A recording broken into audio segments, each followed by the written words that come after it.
Écoutez cette question qui vient de votre âme, et non de votre esprit. Et si vous aviez déjà vécu cette vie sans vous en souvenir? Et si chaque décision que vous prenez aujourd'hui n'était que l'écho de choix faits à d'autres époques, dans d'autres corps, dans d'autres mondes? Votre présence ici n'est pas le fruit du hasard. Vous êtes sur le point de vous souvenir de ce qui était caché. Elena Blavatsky ne parlait pas seulement de réincarnation. Elle nous mettait en garde contre un cycle invisible qui nous fait tourner sans cesse. Un cycle qui ne s'arrête pas lorsque vous fermez les yeux à la fin de cette vie, mais qui vous enveloppe plutôt dans la danse silencieuse de l'existence. Restez jusqu'au bout de ce voyage, car ce que vous allez découvrir aujourd'hui peut transformer votre vie du tout au tout. Et je vous promets plus encore. Lorsque nous aurons terminé, vous sentirez qu'une partie de vous, longtemps restée endormie, s'est enfin éveillée. La plupart des gens croient que la réincarnation n'est qu'un changement de corps, une âme quittant une enveloppe usée pour en habiter une nouvelle. Mais Blavatsky, dans ses écrits les plus profonds, a révélé quelque chose de rarement mentionné. Elle enseignait que la réincarnation n'est pas un chemin linéaire. Il ne s'agit pas simplement d'une succession de vies, comme les feuilles qui tombent d'un même arbre. C'est un processus cosmique bien plus complexe, une spirale ascendante ou descendante selon notre niveau de conscience. Dans la doctrine secrète, Blavatsky explique que tout dans l'univers évolue par cycle. Non seulement l'humanité, mais aussi les planètes, les systèmes solaires et même des galaxies entières. Tout vibre au rythme de cette roue éternelle. Et au centre de cette roue se trouvent nous, âmes voyageuses ayant oublié leur origine. Chaque vie que vous traversez n'est pas le fruit du hasard. C'est une leçon précise que votre âme a choisie avant de descendre sur ce plan matériel. Avez-vous déjà ressenti certains schémas se répéter dans votre vie? Des relations qui semblent être l'écho d'un passé ancien, des peurs inexplicables, une attirance profonde pour des lieux que vous n'avez jamais visités. Rien de tout cela n'est une coïncidence. Blavatsky affirmait que ces traces sont des souvenirs de vies antérieures, des souvenirs enfouis au plus profond de l'âme. Ce que beaucoup appellent déjà-vu est en réalité un instant où le voile se déchire, permettant d'entrevoir, ne serait-ce qu'une seconde, des vies déjà vécues. Et c'est là que réside l'avertissement que Blavatsky a si fortement souligné. La roue de la réincarnation n'est pas une punition, c'est une immense opportunité d'évolution. Mais il y a un risque. Si nous ne prenons pas conscience de ce cycle, nous y restons prisonniers, tel un papillon qui, oubliant qu'il peut voler, continue de ramper au sol. Blavatsky parlait de nœuds karmiques comme de liens invisibles qui nous retiennent à cette roue. Chaque action, chaque pensée, génère des vibrations qui définissent notre prochaine destinée. Karma et réincarnation sont les deux faces d'une même pièce. L'un régule les conséquences, l'autre offre la possibilité de les racheter ou de les approfondir.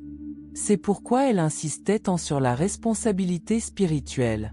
Chaque choix que vous faites aujourd'hui tisse la trame de votre prochaine existence. Mais il y a quelque chose d'encore plus profond. Blavatsky soutenait que ce souvenir de ses vies antérieures n'était pas une simple curiosité, mais un acte de libération. En se souvenant, la mémoire de l'âme s'éveille. Et lorsque cette mémoire s'éveille, le cycle des réincarnations commence à se délier. L'âme qui reconnaît ses existences multiples commence à saisir la véritable ampleur de son voyage cosmique. La question est de savoir comment y parvenir. Blavatsky n'a pas laissé de formule magique, mais plutôt des voies de connaissance de soi. Elle insistait sur l'importance de la méditation profonde, de l'auto-observation constante et de la compréhension des lois universelles.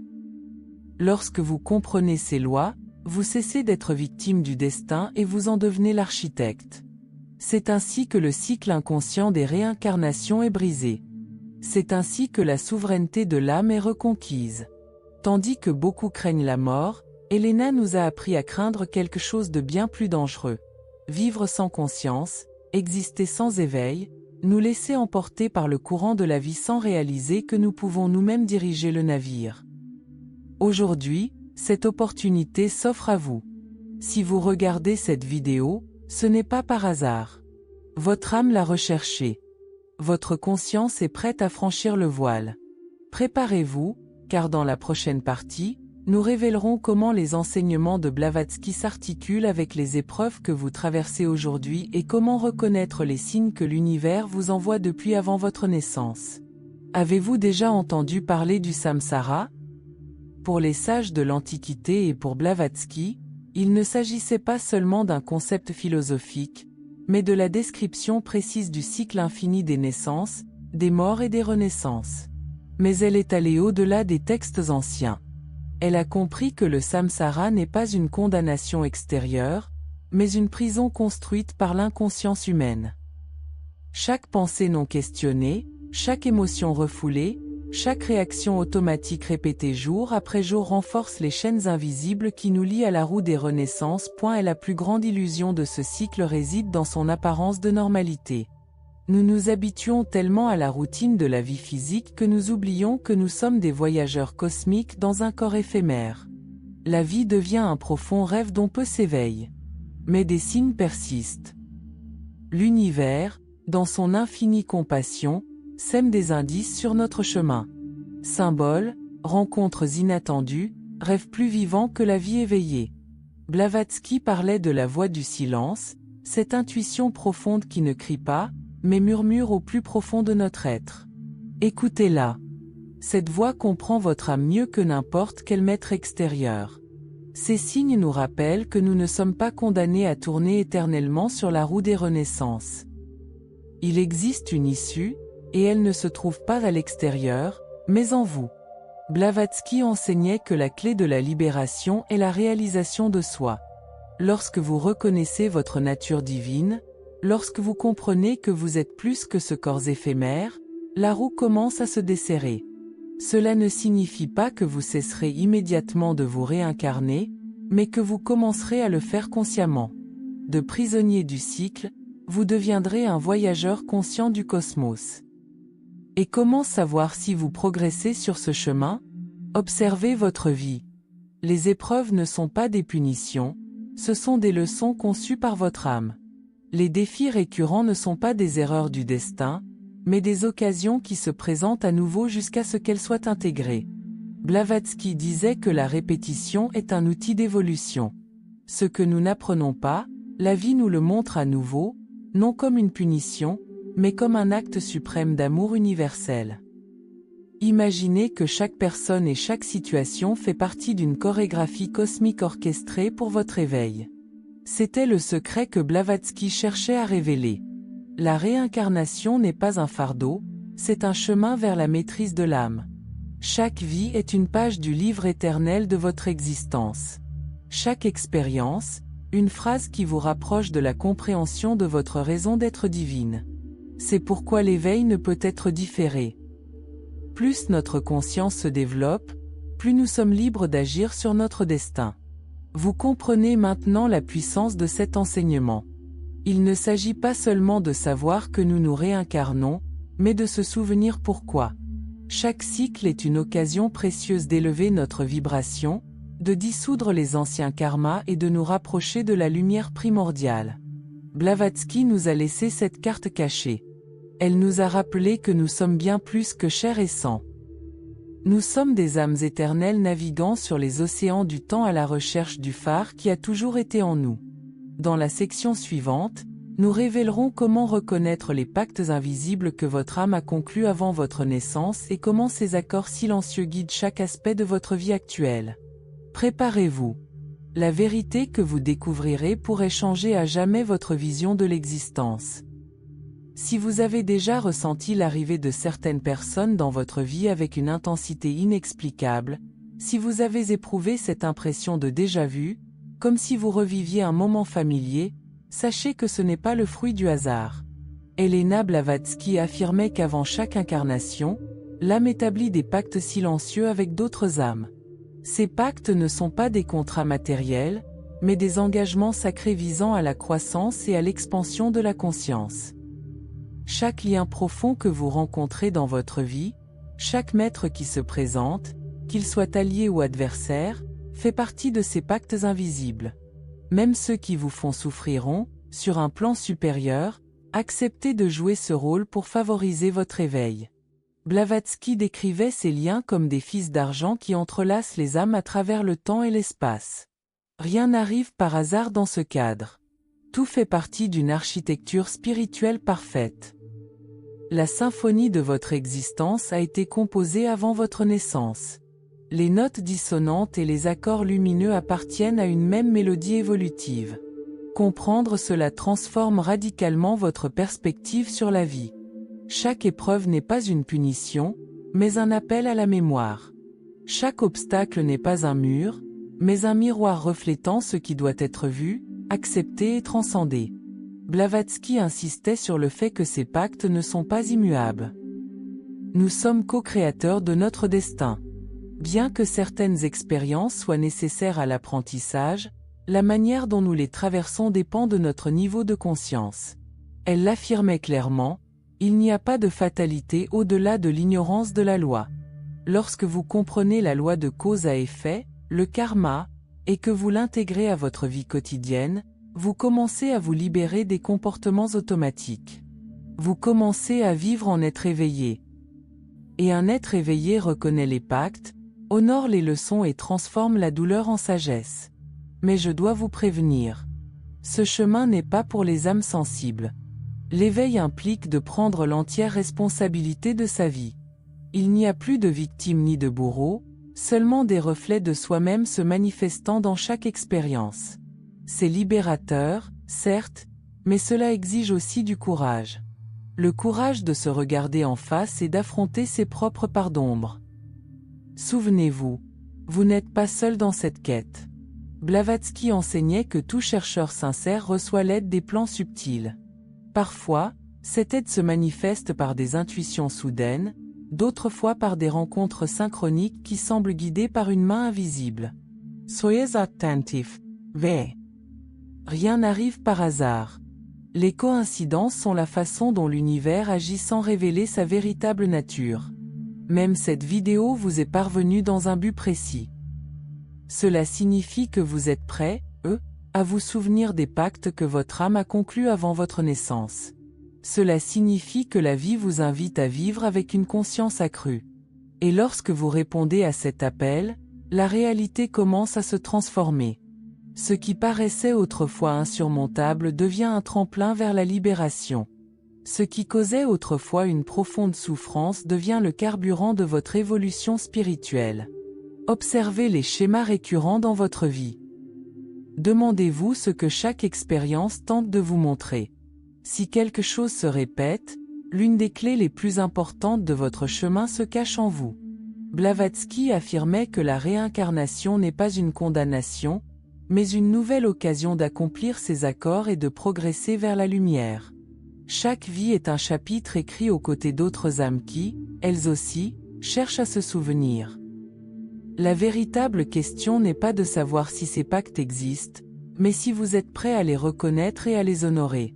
Lorsque vous le faites, votre vie s'aligne sur le but le plus profond de votre existence. Vous devenez un voyageur conscient du cosmos. Vous vous libérez de la souffrance inconsciente et commencez à vivre en pleine possession de votre âme. Dans la section suivante, nous révélerons les signes concrets qui indiquent que votre âme a déjà commencé à se souvenir. Ils ne sont ni mystérieux ni lointains. Ils sont présents dans votre vie quotidienne, attendant que vous ouvriez les yeux de votre esprit pour les percevoir. Observe attentivement. Peut-être ne l'avez-vous pas remarqué, mais votre âme a déjà entamé son éveil. Ce ne fut ni un événement bruyant ni une explosion cosmique. Ce fut silencieux et subtil, comme une brise qui caresse votre conscience pendant votre sommeil. Car les vérités les plus puissantes ne crient pas. Elles parlent directement au cœur. Blavatsky disait qu'une âme éveillée se reconnaît à des éclairs de lucidité qui illuminent le quotidien. Permettez-moi de vous faire part de ces signes. Le premier est une agitation intérieure difficile à expliquer. Même si votre vie semble stable de l'extérieur, quelque chose en vous ressent un manque. Un appel doux et persistant qui vous pousse à chercher des réponses au-delà des apparences. C'est la voix de votre âme qui vous rappelle qui vous êtes. Le deuxième signe est celui des synchronicités qui défient toute logique.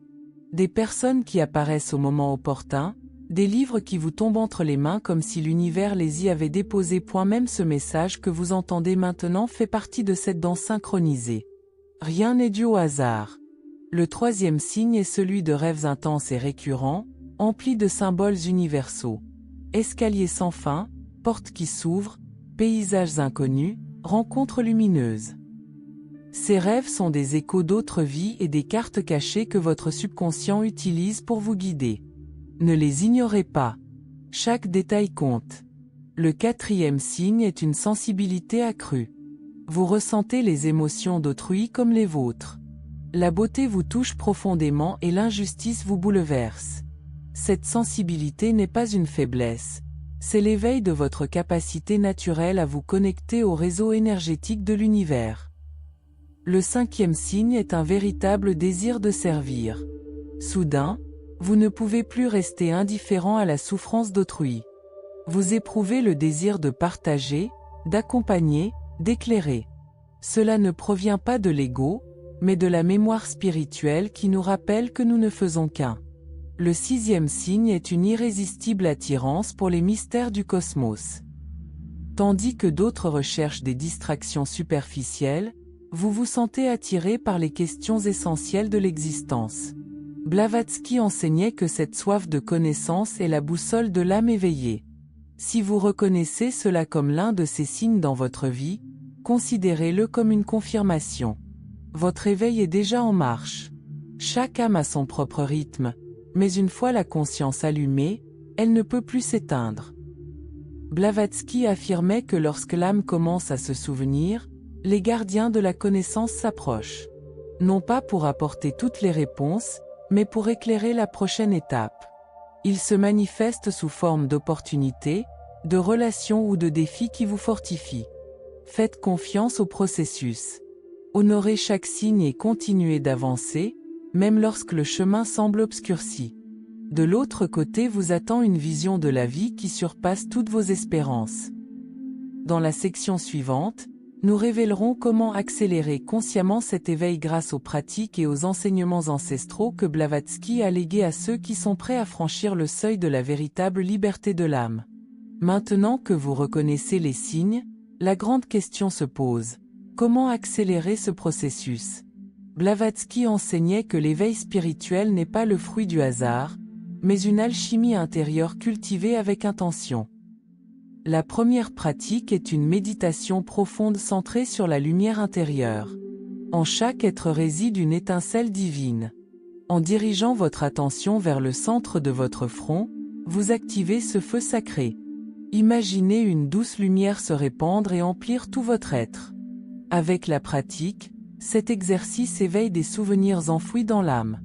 La deuxième pratique est l'étude consciente des textes sacrés et ésotériques. La connaissance est le flambeau du chercheur. Il ne s'agit pas de lire par simple curiosité, mais de laisser les enseignements résonner en vous. Votre âme se souvient de ce que l'esprit ne comprend pas encore. La troisième pratique est la contemplation silencieuse de la nature. Les lois universelles s'y reflètent. Observez le cours de l'eau, la croissance des plantes ou le mouvement des étoiles harmonise votre conscience au rythme du cosmos.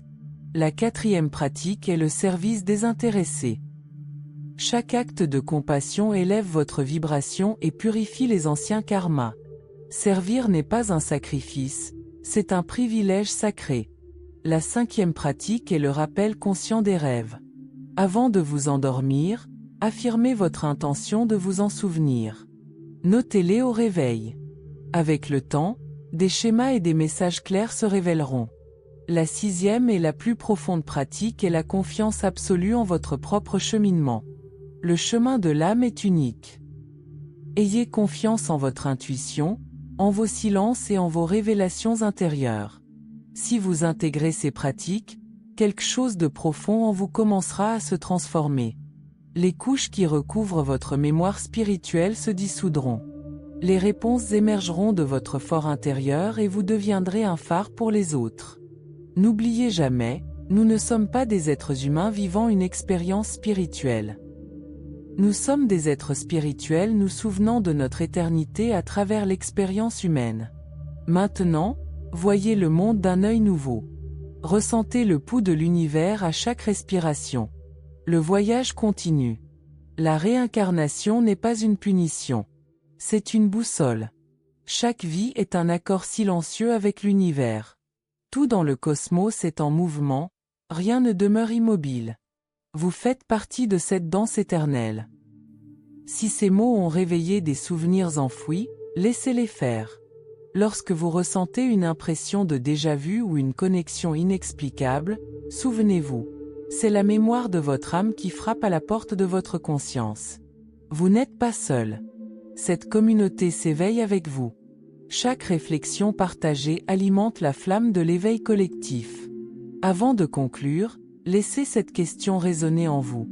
Et si ce n'était pas votre première vie, mais pas non plus la dernière? Medites y resentesle.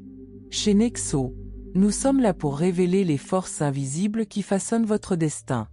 Abonnez-vous, partagez ce message et écrivez en commentaire « Je sens que mon âme ». Souvenez-vous de ce chemin. Ce voyage ne fait que commencer.